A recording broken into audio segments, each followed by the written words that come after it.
Hi, it's me again with Corel Tips and Tricks.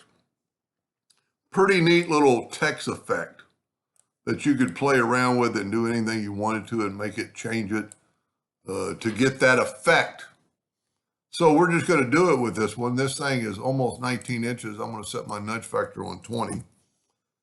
And I'm going to make a duplicate. I'm going to move it out of the way and I'm going to make it red and I'm going to move it back. I'm going to go to object.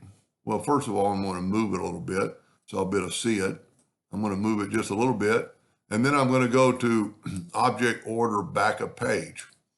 Now I'm going to take it and just nudge it out of the way. I'm going to convert that to a bitmap. It's a must.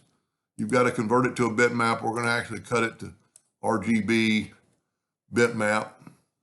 If you're a color printer, you might want to use CMYK. And then go to effects and creative and scatter. And I suggest going all the way to 100%. Now, looking at it just like that, it doesn't look like much, but if you zoom in, so now if you nudge that back, and I'm actually a little bit too far, and you can nudge it around, and you can see the bitmap effect when you move it because of the box. But that's a pretty cool effect. It doesn't really, appear to be too much. Unless you were going to print this, I guess, on a black t-shirt, and we're going to go object order backup page. And now if you look, I'm drawing on somebody else's program that they sent. They're not, watch the color from a CMYK black to a RGB black. So now both blacks are the same.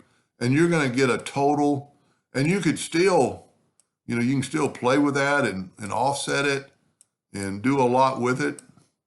Pretty neat effect. I hope that helped a little bit. Thank you for watching.